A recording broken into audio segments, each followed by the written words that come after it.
Hello, Rev Brad here, and you're listening to Soccer Chaplains United's podcast, From the Touchline. Today, part one of special guest Chaplain Greg Navitsky. Chaplain Greg works with Valor Christian High School boys soccer program, a role I had for some 7 years before taking a break a couple years ago. And Greg has a really interesting story that includes a stint playing overseas. But I don't want to ruin any of his telling of the story. So stay tuned, we kick off right after this. He's found the space, and he's found the back of the net. Just a little off foot, thinking he's going to go far post. Not strong enough with his right hand. Whips that one in. Far post, almost made him ends, and they have. He has the hat-trick. The second in his career. The third of the night. The hat-trick hero. Talked about you're not going to be able to sustain that kind of pressure. To the corner. Goes towards the near post. And you're on the angle, and what a goal! What a goal!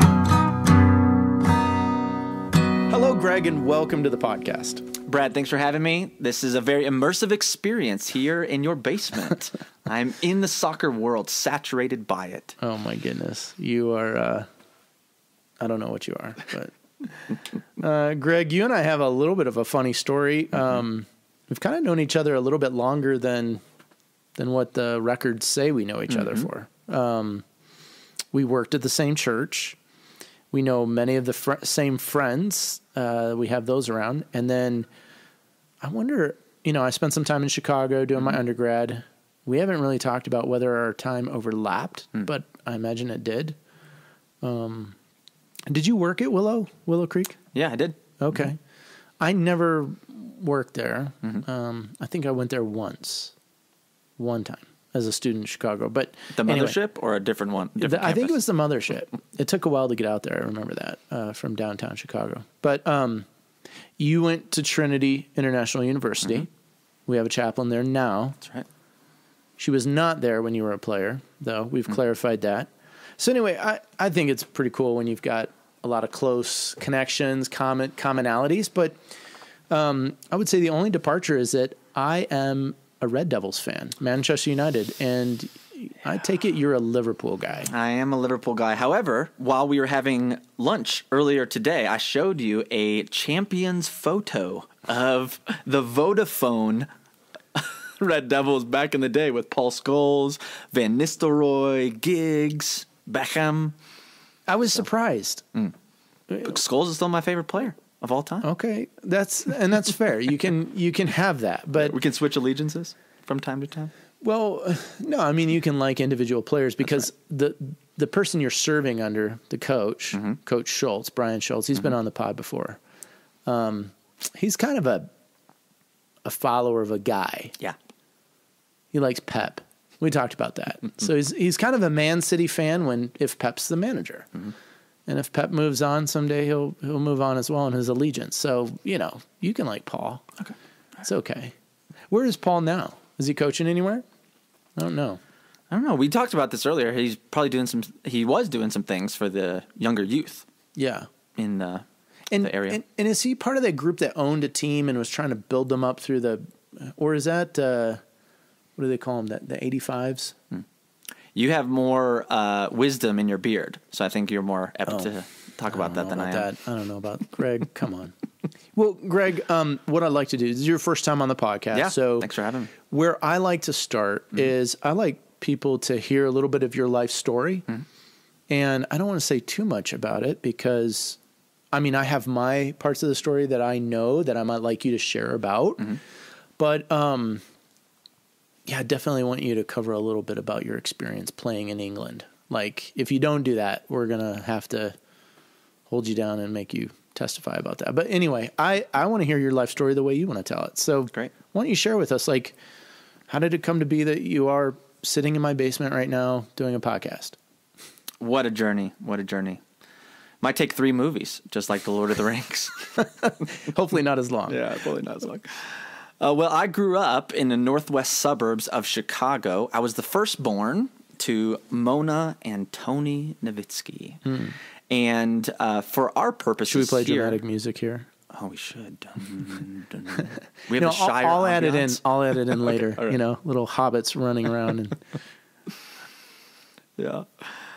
So from there, for our purposes, my parents had more of a functional theology or a formal theology of God as someone as probably a moral therapeutic deist or a cosmic policeman, someone who is far away, yet didn't impact the synapses of their brain or how they lived in the world. So my dad grew up Catholic, mom grew up Lutheran. My brother came about 3.5 years later, but as I've described it to people, we were Creasters, not Willow Creekers, Willow Creasters, or Creasters meaning we went to Christmas and Easter services. Their formal theology in their brain didn't work out into its functional theology of how we lived in the world. So some of the major things that I focused on as a kid were image management, performance, and especially sports and or intellectual endeavors. So growing up, my dad wasn't very involved in my life at all, and he was actually someone who had alcoholism, had some verbal abuse to my mom, and wasn't around for some significant event. So that really shaped me as a young boy to think about what does it mean to be a man in this world? What does it mean to live as a person in this family? And so then fast forward until I was about 17, and I'd been playing soccer. I'd been doing well in school. Now, how'd you get into soccer? I mean, Chicago, suburbia being what it is, why soccer? Why not another sport? Yeah. I was a pretty shrimpy kid. I was real small. Okay. And as much as I had a chip on my shoulder. Couldn't make the American football team. No. Other than kicker or maybe a Wes Welker type back in the day of a receiver. But that chip on my shoulder produced itself into playing lacrosse or wrestling or basketball. So I played a plethora of sports, but the one I seemed to be the most apt at was soccer. Yeah. And so I think it was around 6th, 7th grade, I shifted from just rec soccer to club or competitive soccer. And that around that time, the ODP soccer program was really taking off. The academy, some of that language from England started to come over here. So, which didn't exist when I was playing the game. I mean, we were lucky to have, I don't know, an indoor training field somewhere in Michigan. But again, that's part of the generational difference, part of the age of, and soccer just growing and blowing up in the U.S. And that's right. Around a place like Chicago as well that has a lot more migration from different nations. That's right. More so than where I grew up in Detroit. Soccer was going to be a bigger thing for sure. So these things started, you made this switch, this jump from rec to competitive things. You were how old? I was about 7th or 8th grade, and so shifting from there to a local club team called the Sockers FC, played for the once again ODP development team, and then also did some other club teams where we would go to tournaments in Minneapolis, spent some time over in England playing some of their younger academy teams, so especially like Fulham or other things like that. So starting to get recognized in that regard. Nice. So I was gone every weekend or so, or even almost every day playing soccer on a weekly basis. Was doing well in school as well. Didn't have that much of an interest in faith or God or future. It was more, let me work really hard and accumulate a bunch of assets or a bunch of experiences that create a sense of worth and value inside of me. Then it was about 17 years old that I went to a friend's house, and at the time, my lung capacity was really large, and so I could, if need be, smoke some weed if I wanted it.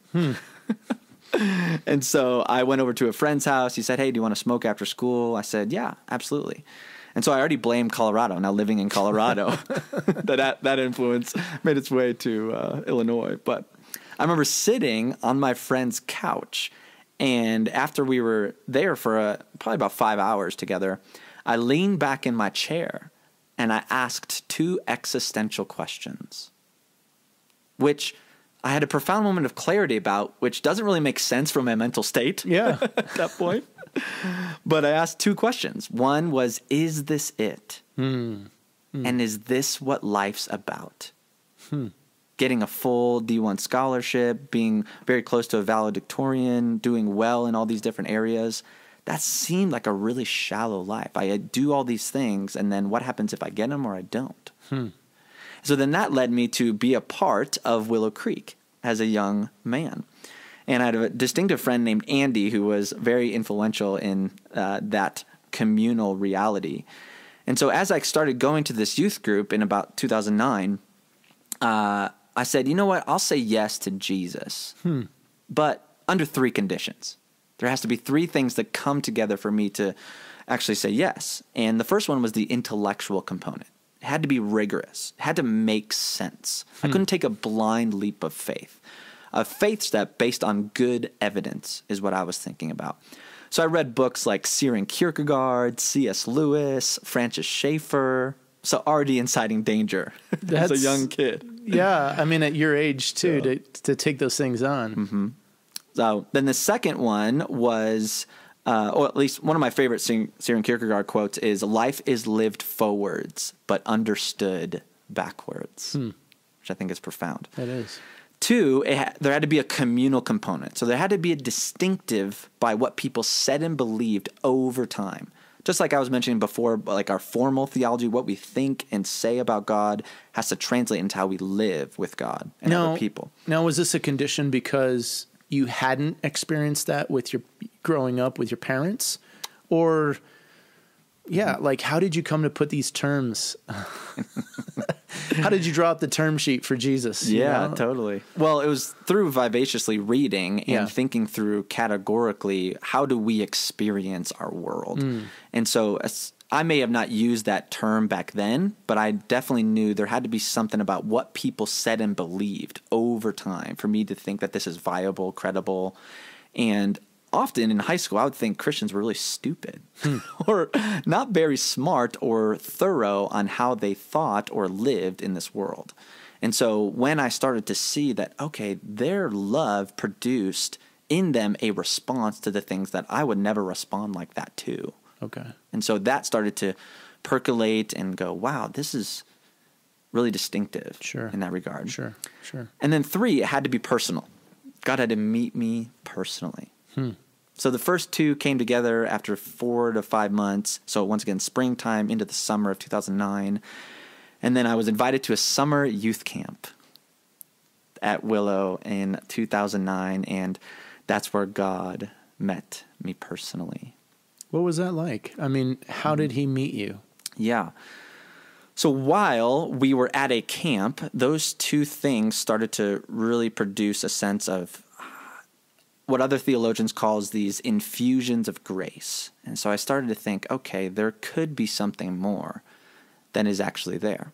And so while the speakers were talking about the different vignettes of who God is to us and to the world and what he's done, I started to think, wow, okay, like this could actually shape who I am in the present to engage the world. And as if you're unfamiliar, that there is a contents and context to the gospel. The gospel is good news that while all of us are devastatingly broken by sin, we are beautifully made in his image. And kind of like a fidget spinner for our younger audience, we've spun out of sync with God. And he's done something dramatic and decisive in the Son of Jesus Christ. He has come to liberate us from the tyranny of ourselves, to reconcile us back to our truest selves, himself and other people. That what he did on the cross in the grave has implications for me now.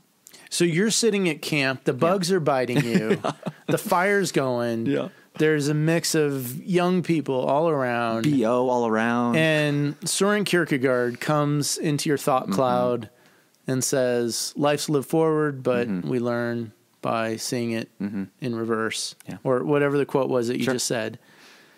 And this coalescing of communal and the content, the context, these things were all kind of coming together for you. And then it was in that moment then when the speaker was speaking about what Jesus has done, what he longs to do in your life. there was this gripping to my soul, and almost not apprehension. It arrested me in that moment. Now, were you looking around at other kids going, did anybody else feel that? Or like, were you kind of conscious that this personal encounter with God was happening to you through the speaker's words and through that particular moment in time? Not only that particular moment in time, but one of the most catalytic ways I experience him is through worship, is through songs, through singing. And so while the music was playing, I sensed that, okay, I gotta lay down my life if I'm actually serious about this. Not only intellectually, communally, but personally, with my body posture. So I actually went to the ground on my knees. Face down? Face down. Face down. And started to weep that this is what has been done for me, not what I do for him. So Jesus comes, he meets the terms, encounters you at this camp. Yeah.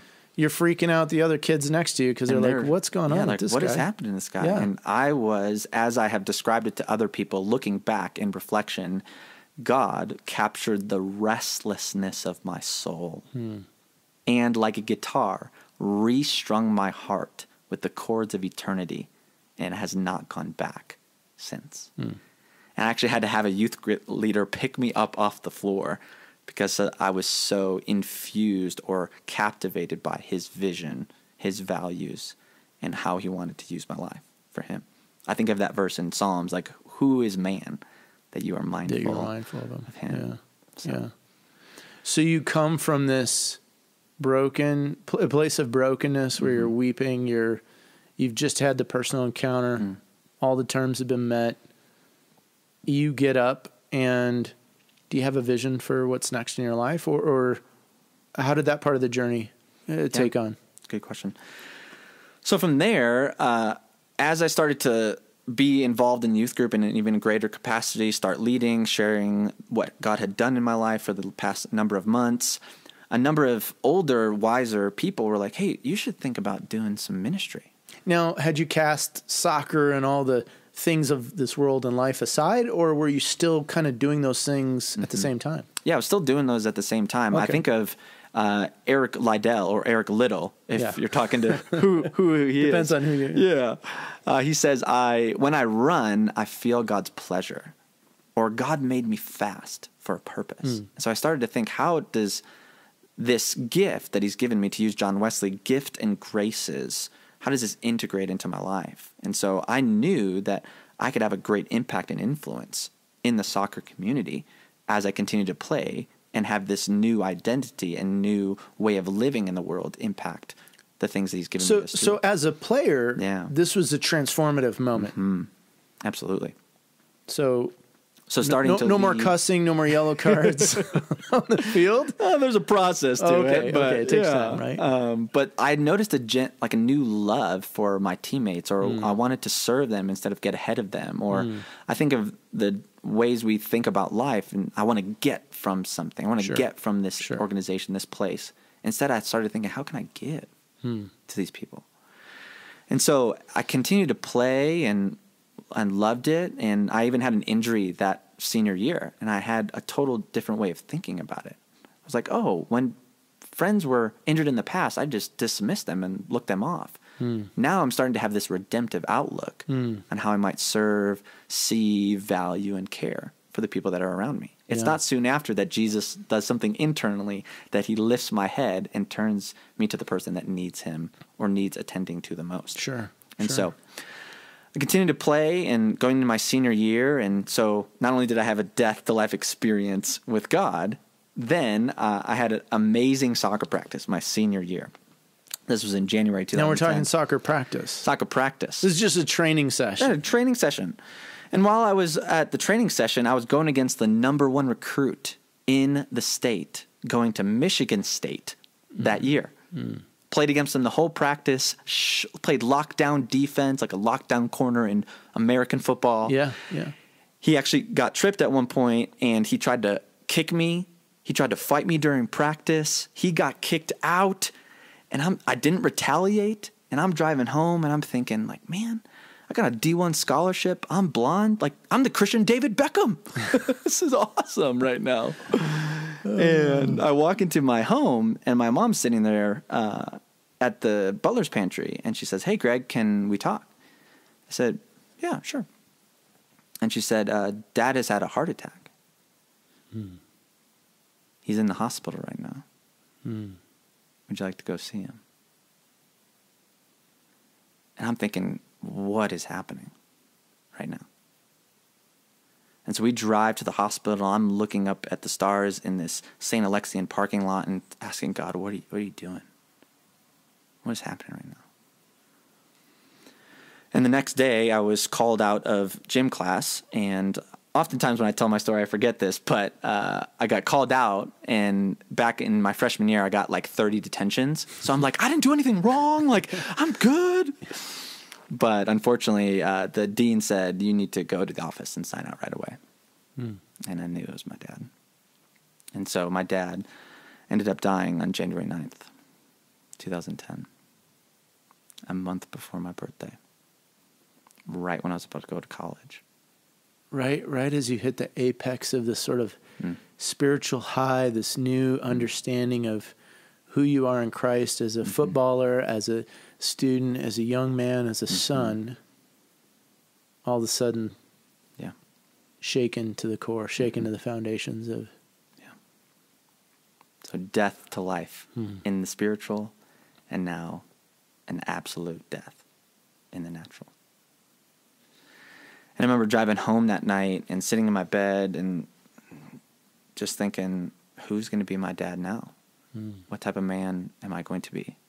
What chance do I have now that this is in my world? I'm now a part of a club I've never wanted to join. And through an enormous amount of emotions, I said, God, I have no idea what you're doing. I'm so angry. I'm directionless and hopeless. But for what you have done in my life, the way you've changed me, transformed me, never given up on me, I'll do my best not to give up on you. You said that, and a lot of times in football and just in life, we hear, we sit in church or religious services, we hear the connection of God and God as Father. And here is God, the Father, taking away your father in a matter of speaking. And yet you've said to him, I'm not going to give up on you. I try as I might. I'm going to try really hard. I'm not going to give up on you. I mean, Greg, just to help our listeners understand, is this something you're saying in moments after your dad's death, or is this taking hours, a few days, weeks? Like, is this, maybe this is still part of your process and your story. Is it, because many times if we have an abusive father, if we have a negligent father, if we have whatever, fill in the blank father, for me, I have had a workaholic father. And so sometimes I've equated the things I've seen in my father, the things I know about my father with God the Father as an expectation. God expects me to work hard. God expects me to achieve. And like, so we make these a transference, these parallels. What was that like for you though? Did you kind of put an expectation on God or feel an expectation from him because of what had happened with your father? Yeah, that's a good question. Well, I heard something, whether it was from a preacher, it came into my mind proverbially or whatever it was. I, before my dad died, heard that God is not the reflection of our earthly father, but the perfection of him. So any good, any shred of value is exponentially, eternally in God. So you had a correct framing of God before this all happened. In the most developmental of senses in that regard. However, it was about 2 days after he died that I was already doing some of the inner work of like, well, what if he dies? What if he doesn't? I even lived out James chapter 5, verse 13, where it says, are any among you sick? Or among you in trouble? Let him call the elders of the church. Let him anoint him with oil. Pray over him. And then the Lord will raise him up. And we did that, but that didn't happen. And so how do I then hold what I read to what I experience? Sure. And I think of also the Psalms where I think it's specifically Psalm 141 or 121, where David pours out his complaint. He pours out his trouble. He gives all of it. And while the verbs are varied, interestingly enough, his direction is consistent. Sure. It's to him. It's to him. I pour out my trouble to him. I pour out my complaint to him. And kind of like Disney's Inside Out, if we stuff sadness down, joy will be lost down with her. Right. So it's good to cultivate that both grief and gratitude, this arduous way of thinking with, oh man, I also don't know. And I'm going to entrust myself to the one who knows all in that regard. And so while my life was in pieces and my dad was still gone when I prayed that, there was a peace and a hope that percolated inside of me because of my ability given by him to me to trust, to see, to sense. And what's fascinating is I don't remember saying that prayer until about 5 months later when I was meeting with a youth leader friend, and I had told them that 5 months before. And so when they told me that, I started to weep. I'm like, oh my gosh. Because I don't even remember saying they that. reminded you. They reflected back to you something that you had said. So that question you asked as a young man, who will now be my father? Has God answered that prayer? Or is he answering it? I mean, yeah, it's a great question. Well, what's profound is I think of Jesus' words when he says, if those who seek to save their life, they'll lose it. But if they lose it for my sake, they will find it. That's so often in our North American culture, we will say, be true to yourself. Follow your heart. But Jesus says, die to yourself. Not that he's taking something entirely away. He wants it to not have a hold on our life the way in which it often does in mine, maybe in yours, maybe in our listeners. So I've noticed the profound redemptive of God to bring men in my life to reflect to me what is needed and how I can become all that I'm meant to be under God. I can name so many different people's names even now who have been that to me. They have offset the deficit, or often what I've said, the handicapped nature that I feel. Whether that be through mentors or friends or counselors or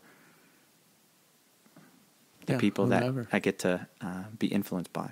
So, and there's both what theologians of old have called his sovereignty and our responsibility.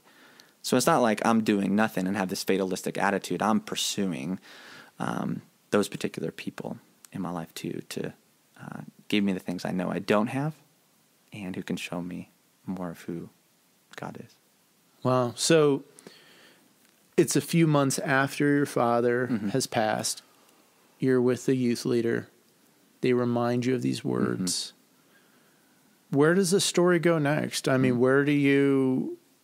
how do you end up in England and doing all these things? You have the D1 scholarship. So do you follow through on that? What happens next? Once again, as I said earlier, just after I say yes to him, to God, people in my life who had seen me in different capacities had said, hey, maybe think about ministry. Ministry being, whether it be in a church setting or a parachurch setting or an urban ministry. I was like, I just said yes to this whole thing. Like, what are you talking about?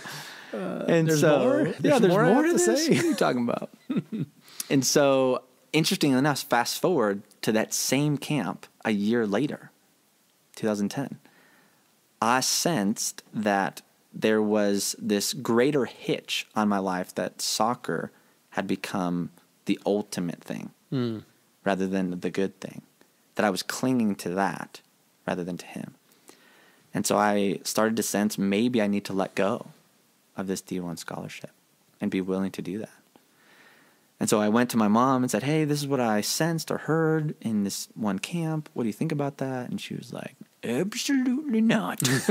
That's how we're paying for college. Yeah, you can't let go of it. It absolutely makes sense, too, that 4 or 5 months after her husband dies, for her son to come and say, this is what I'm sensing. was very disruptive and concerning and confusing to her. And so as a way to both honor my mom and honor God, I said, well, what if I went to school, this one particularly, for a year, and then we can reevaluate? And looking back, I'm like, I was already trying to exercise some entrepreneurial spirit there. Sure. Like, let's talk about the risk and reward and all that. But so I went there for a year, and then I thought, I need to actually come back closer to Illinois. I noticed some things rumbling in my heart that I hadn't addressed or attended to. I missed my mom and my brother, wanted to be closer to the church I had a significant experience with. And so it was around that time I started to think, okay, I'll go back to Chicago and I'll go to Wheaton. I mean, we had talked about going there and playing soccer there, and I had a good relationship, and I thought, I'll go there. But then it was during that time that somehow Trinity International University came up. And I thought, all right, that's not my plan, but let's check it out. And it worked out so well that it was about 45 minutes from home, and then I could work at Willow and do that. So a diversified set of pursuits. Yeah, sure. Once again, coming back to the Chicagoland area. And from there, played really well, got some All-American recognition, and it was during that time at the end of my senior year that there was this 90-plus ministries that came to the States to recruit some people for soccer, and they had a connection to Liverpool's Academy. And I was like, wow, that's amazing. And so they were interested in me, and we started to have a conversation.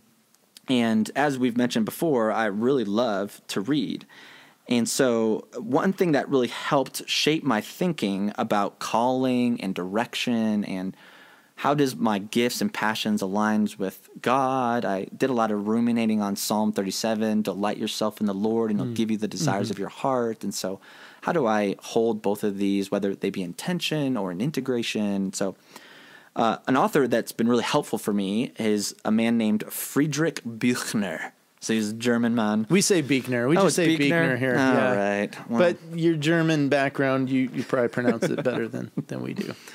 Well, it says... I love this quote you're going to say because I know it. Oh, I've held on to it, but I want you to say it. Yeah, go on. So it says, the place God calls you to is the place where your deepest gladness and the world's deepest hunger meet. Yeah. And so... similarly to my younger years, I prayed two prayers that would, and still to this day, guide and ground me in his vision, his values, his ways, his worship. Is God, I long to have faith and obedience like those I see in the scripture. Yeah. Oh my gosh, all right. And two, I long to preach the gospel to the nations. Not just this one, not just North America. Sure. So I started to think, wow, this is an infusion, a coalition of both. Yeah. And so... especially in football. I mean, because soccer football brings these things together. Yeah, so the fact that I had these convergence of two realities, like my identity in him, my sense of being in him, and I get to play soccer, that's the dream as a young man, to play professional soccer and do some ministry. So I moved to Liverpool in 2014 and played over there for a year in their academy system, a plethora of stories there. But one of my favorites was not entirely soccer related, but through soccer, I was able to get connected to a particular church that was running a course called the Alpha Course. If our leaders are unfamiliar, it's a 12-week course that helps people go through the basics of what it means to have a relationship with God. Why do we pray? What about evil? Does God still heal today?